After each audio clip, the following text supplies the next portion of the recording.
Hello everyone, welcome to all of you in geopolitics. Vladimir Putin क्यों unstoppable हैं, क्यों invincible हैं, ये उन्होंने दिखा दिया हाल ही में कंडक्ट हुए रशिया में प्रेसिडेंट इलेक्शन में, जिसमें उन्होंने अकेले ही रशियंस के 87% से ज़्यादा वोट गेन कर लिए। वोटिंग का ये जो परसेंटेज पुतिन के फेवर में आया है ना, ये साल 2000 में पुतिन के प्रेसिडेंट बनने के बाद से लगातार बढ़ता ही रहा है।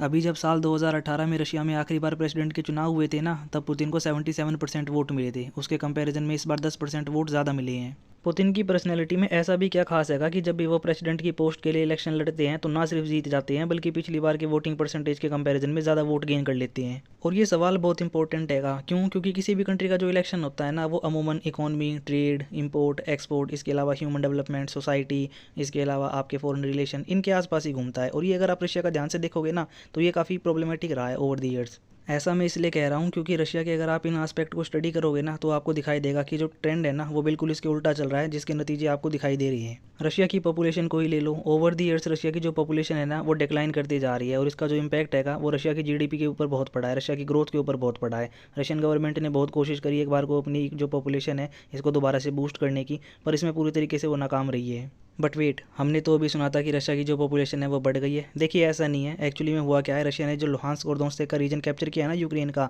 वहाँ की जो पॉपुलेशन थी, अब उसको मेनलैंड की जो रशिया की पॉपुलेशन है ना, उसके साथ मिलाकर आंकड़े पेश किए हैं। इसलिए ऐसा लग रहा है कि रशिया की जो पॉपुलेशन है वो बढ़ गई है। इसके बियॉन्ड अगर आप जाकर ओवरऑल स्टडी करोगे ना, तो उल्टा रशिया को लॉस ही हुआ है। रशिया यूक्रेन की वॉर में रशिया के जो कई सारे सोल्जर्स हैं वो मारे गए हैं। अपार्ट फ्रॉम दिस लॉस अगर आप देखोगे तो एक साइजेबल पॉपुलेशन हैगी, वो रशिया यूक्रेन की लड़ाई शुरू होने के तुरंत बाद रशिया से बाहर चली गई थी। वेस्टर्न कंट्रीज़ में सेटल होना उसने प्रेफर किया। और इसके बहुत से रीजंस हैंगे। कुछ इकोनॉमी को ध्यान में रखते हुए चले गए, कुछ ने सोचा कि रशिया में रहना ठीक नहीं है, जहाँ पे आर्मी और मिलिट्री हैवी हैंड से डील करती है, बेहतर होगा कि हम यूरोप में चले जाएं। मेरे कहने का बेसिकली मतलब ये हैगा, ओवर द ईयर्स क्या हो रहा था, रशिया की पॉपुलेशन पहले से डिक्लाइन कर रही थी, बट अब रशिया ने हाल फिलहाल में जो स्टेप्स लिए हैं ना, इसकी वजह से ये और तेज़ी से डिक्लाइन कर रही है। और गवर्नमेंट ने इसे बढ़ाने की जो भी आज दिन तक कोशिश की है ना, वो लगभग नाकाम ही रही है। लेकिन मैं आपको एक बात यहाँ पे साफ कर दूँ, किसी भी कंट्री में ऐसा नहीं होता कि पॉपुलेशन को बूस्ट करने के लिए एक बार को जो प्लान लॉन्च किया वो फेल हो गया तो इलेक्शन में प्रेसिडेंट को या प्राइम मिनिस्टर को सिर्फ इसी बेस पे हटा दिया जाएगा। यूरोप में और चाइना में इलेक्शन में हमने देखा है, रिजल्ट में ऐसा कुछ भी सामने नहीं आता कि ये एक कोर इशू बन जाए जिस वजह से इतना बड़ा बदलाव आ जाए। लेकिन दूसरे एस्पेक्ट को देखते हैं। अब रशिया की जीडीपी को ही ले लो। रशिया की जो जीडीपी हैगी ना, वो साल 2014 में क्राइमिया को एनेक्स करने के बाद से बिल्कुल ऐसे ग्रो कर रही है कि कह सकते हैं कि बस बिल्कुल बॉटम लाइन के पास हैगी। नहीं तो स्टैग्नेट कर चुकी है, नहीं तो बस बिल्कुल हल्का सा पॉजिटिव में ग्रो कर रही है। और इसका जो मेन रीज़न मैं मानता हूँ वो है चाइना और रशिया की डील्स, जो कि बीच बीच में वो साइन करते रहते हैं। कभी साइबेरिया रीजन को डेवलप करने को लेकर, कभी गैस डील, इसके अलावा कभी पेट्रोल की डील साइन कर लेते हैं काफ़ी बड़ी। तो उस वजह से रशिया को थोड़ा बूस्ट मिल जाता है। इसके अपार्ट फ्रॉम अगर आप देखोगे ना, तो रशिया की जो जीडीपी ग्रो हुई है, इसके दो ही मेन सेंटर रहेंगे। पहला आएगा आर्म्स और एम्यूनेशन का एक्सपोर्ट, और दूसरा है नेचुरल गैस, पेट्रोल और डीजल का एक्सपोर्ट। और रशिया यूक्रेन की लड़ाई शुरू होने के बाद से ना, इन दोनों ही सेक्टर को वेस्टर्न कंट्रीज़ ने डायरेक्टली और इनडायरेक्टली बहुत टारगेट किया है। आप अब पेट्रोल सेक्टर को ही ले लो रशिया की, जिसके ऊपर $60 का कैप लगा दिया था वेस्टर्न कंट्रीज़ ने, जिस वजह से रशिया को जो बायर है ना, वो नहीं मिल रहे थे। इंडिया ने एक बार को लंबे समय तक क्रूड ऑयल खरीदा था, जब तक हमारा इंटरेस्ट था हमें सस्ते में मिल रहा था, पर इंडिया अभी अब उतना नहीं खरीद रहा। एक फ़ायदा इस समय जो रशिया को हुआ वो ये था कि वेस्टर्न कंट्रीज़ भी इनडायरेक्टली जो रशिया का जो ये क्रूड ऑयल, इसके अलावा नेचुरल गैस है ना, इसको इनडायरेक्टली वे में कंज्यूम कर रही थी। इस वजह से रशियन मीडिया ने ये नैरेटिव बना दिया कि एक बार को भले ही हम पे सैंक्शन लगे हुए हैं, लेकिन आज भी वेस्ट हमारे आइटम्स को कंज्यूम कर रहा है। अब आर्म्स और एम्यूनेशन के एक्सपोर्ट को ही ले लो, जो कि रशिया में काफ़ी इंपॉर्टेंट माना जाता है। अभी रिसेंटली सिप्री ने जो डाटा रिलीज़ किया है, SIPRI by the way Stockholm based एक ऑर्गेनाइजेशन है जो कि वर्ल्ड वाइड ये डाटा पब्लिश करता है कि किस कंट्री ने आर्म्स का कितना एक्सपोर्ट किया और किस कंट्री ने आर्म्स का कितना इंपोर्ट किया, और इससे उस कंट्री को कितना नफ़ा हुआ और कितना नुकसान हुआ। और इसी सिप्री ने मार्च 2024 में अभी लास्ट वीक जब अपना डाटा रिलीज़ किया है, तो उसमें ये बात सामने आई कि जो रशिया आएगा, जो कि एक समय लीडिंग एक्सपोर्टर हुआ करता था आर्म्स का, अब वो फ्रांस से पिछड़ चुका है। यूएसए आज भी पहले पर है, फ्रांस दूसरे पर आ गया और रशिया अब तीसरे पर आ गया। और इसका जो असली रीज़न है ना, वो है रशिया यूक्रेन की वॉर, जिस वजह से रशिया की जो आर्म्स इंडस्ट्री है ना, इसके ऊपर इतने सैंक्शन लगाए गए हैं कि अब कोई भी रशिया से हथियार नहीं खरीदना चाहता। दूसरे भी रीज़न हैंगे, ये भी देख रहे हैं कि वो मेंटेनेंस कितने टाइम में कर वापस देंगे, डिलीवरी कब तक करेंगे। लेकिन इसका जो मेन रीज़न है ना, वो रशिया यूक्रेन की वॉर ही है। और ये रशियंस भी अब एक बार को देख रहे हैं, ये जो हमने डीमिलिटराइजेशन का कैंपेन शुरू किया हुआ है, कायदे से एक डीमिलिटराइजेशन कैंपेन ही है, क्योंकि रशिया के अकॉर्डिंग एक वॉर नहीं है, ये ज़्यादा हर्ट कर रही है। एक बार को यूएसए ने जो कार्ड्स एक्ट के अंडर सैंक्शन लगाए थे ना रशिया की आर्म्स इंडस्ट्री को, उसने भी इतना हर्ट नहीं किया जितना ये वॉर कर रही है। पर यहाँ पे मैं आपको फिर क्लियर कर दूँ, ये सिर्फ एक वजह नहीं है जिस वजह से रशिया में कोई बड़ा बदलाव आ जाएगा, क्योंकि रशिया में ज़्यादातर जो डिफेंस की कंपनी है ना वो स्टेट ओन्ड है, यूएसए की तरह प्राइवेट नहीं है। ऐसा नहीं है यहाँ पे कि लोगों ने बहुत सारा पैसा डिफेंस की कंपनीज के सेक्टर में लगाया हुआ है, आईपीओ के थ्रू या फिर स्टॉक खरीदे हुए हैं, और एक बार को सिपरी का जो डाटा रिलीज़ हुआ उनके अकॉर्डिंग उनको काफ़ी नुकसान हुआ तो उन्होंने मन बना लिया एक हफ्ते पहले ही रिपोर्ट देख के कि अब हम पुतिन को वोट नहीं देंगे। अब रशिया के जीडीपी पर कैपिटा को ही ले लो, साल 2014 में ये $14,000 के लगभग हुआ करता था और उसी साल रशिया ने क्राइमिया को अनेक्स कर लिया। इसके बाद ये साल 2016 में जो गिरकर है ना वो $8,000 के लगभग आ गई थी। हालांकि बाद में रशिया ने थोड़ी सी ग्रोथ दिखाई थी, लेकिन कोविड के चलते ये वापस से नीचे आ गई थी $10,000 के आसपास साल 2020 में।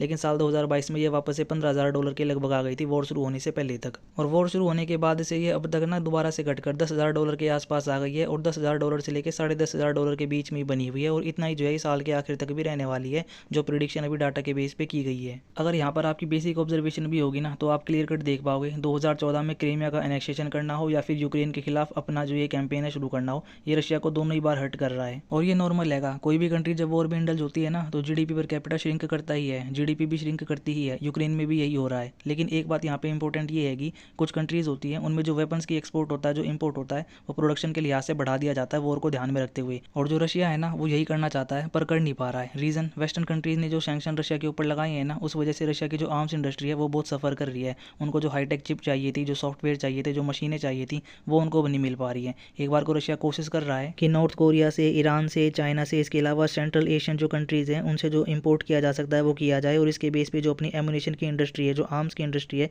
इसको सर्वाइव किया जा सके। इसलिए अगर आप क्लियर कट ऑब्जर्वेशन करोगे ना तो यूक्रेन के पास सपोर्ट का बेस बहुत बड़ा आएगा, टर्की आगे आ रहा है, इसके अलावा यूएसए इतने आगे खड़ा हुआ है, इसके अलावा यूरोप मदद करने के लिए तैयार खड़ा है। वेस्टर्न कंट्रीज़ में आप जाओगे तो इसके अलावा न्यूजीलैंड आएगा, ऑस्ट्रेलिया आएगा, जापान है, साउथ कोरिया, सब मदद कर रही है। लेकिन जो रशिया की साइड है ना वो छोटी होती जा रही है। अब आखिर इतने सारे चैलेंजेस अगर हैंगे और रशिया इनसे डील भी कर रहा है और इनका नेगेटिव इंपैक्ट दिखाई भी दे रहा है, तो फिर आखिर पुतिन बार बार इलेक्शन कैसे जीत जा रही हैं।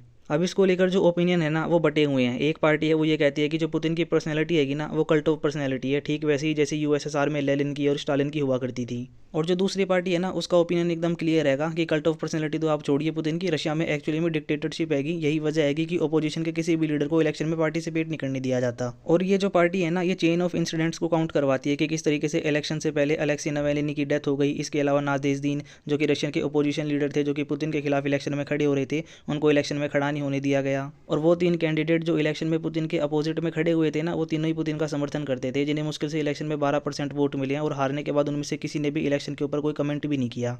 ये मीम सोशल मीडिया पे बहुत वायरल हो गया था जब रशिया में इलेक्शन हो रहे थे कि या तो आप पुतिन को वोट दो या फिर आप पुतिन को दोबारा चुनने के लिए वोट दो, नहीं तो आपको खिड़की से फेंक दिया जाएगा। और ये जो ओपिनियन है ना इनका ये काफ़ी रेलेवेंट है। रशिया के इलेक्शन में देखने में आया कई जगह जो आर्मी है ना वो इलेक्शन में काफ़ी इंटरवीन कर रही है, इलेक्शन में अंदर तक जाकर ये देख रही है कि कौन किसको वोट डाल रहा है। कीव ने और वेस्टर्न कंट्रीज़ ने तो रशिया के ऊपर ये भी आरोप लगाया है, यूक्रेन का जो पोर्शन रशिया ने कैप्चर किया है वहाँ पे जो वोटिंग हुई है ना वहाँ पे तो जो मुर्दा है, जो मर चुका है, उसके नाम पे भी वोटिंग करवाई गई है, उसको कब्र से बाहर निकाल के। जो भी हो जैसा हो पुतिन को अप्रूवल मिल गया है, क्योंकि कोई भी कंट्री जब वॉर में इंडल्ज होती है ना तो उसके लिए जो इलेक्शन होता है ना वो सबसे बड़ा एग्जाम होता है। कंट्री के लीडर को ये साबित करना पड़ता है कि मैं ही हूँ इस समय जो कंट्री को लीड कर सकता हूँ, और मेरा ये जो वॉर का फैसला था ये बिल्कुल ठीक है। और पुतिन को जब ये अप्रूवल है ना रशियन से मिल गया, एक बार को चाहे कैसे ही मिला हो, लेकिन 2030 तक के लिए तो मिल गया है। यही वजह है कि पुतिन बहुत कॉन्फिडेंस में आएंगे, और उनका जो ये कॉन्फिडेंस है ना ये इलेक्शन के बाद उनकी फर्स्ट स्पीच में दिखाई भी दिया, जिसमें उन्होंने ये साफ कर दिया अगर नाटो की आर्मी यूक्रेन में दिखाई भी देती है ना तो हम इसे थर्ड वर्ल्ड वॉर मान लेंगे, और अगर रशिया के इंटरेस्ट खतरे में पड़ते हैं ना तो हम न्यूक्लियर स्ट्राइक करने से पहले एक बार भी नहीं सोचेंगे। और इसका एक लेजिटिमेट रीजन भी हैगा, फिनलैंड और स्वीडन के नाटो ज्वाइन करने के बाद रशिया के पास अब कोई ऑप्शन बचा नहीं है कि वो यूक्रेन को छोड़ देगा इस तरीके से कि वो भी नाटो ज्वाइन कर ली। और दूसरा इस समय रशिया की एडवांटेज हैगी, यूक्रेन को जिस तरीके से ईयू से और यूएसए से फंड नहीं मिल पा रहा है ना और एम्यूनेशन की शॉर्टेज हैगी,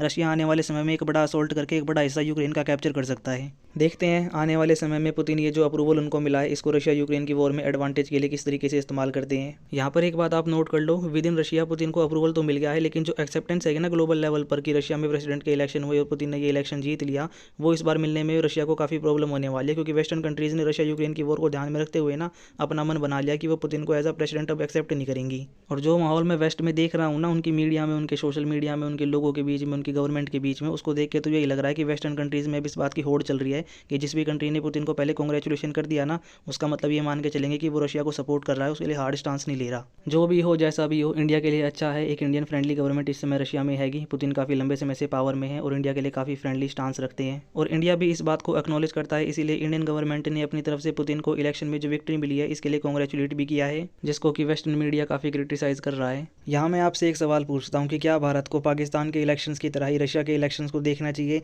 या फिर आप मानते हैं कि नहीं, रशिया के इलेक्शंस अलग हैंगे और रशिया जियोपॉलिटिकली इंडिया के लिए ज़्यादा मायने रखता है? लिखिएगा इसके बारे में कमेंट सेक्शन में। फिलहाल के लिए यह इस वीडियो का एंड। अगर आपको वीडियो अच्छी लगी है तो वीडियो को लाइक कीजिए, अपने फ्रेंड्स के साथ शेयर कीजिए, मेरे चैनल को सब्सक्राइब कीजिए। See you in next one, till then have fun.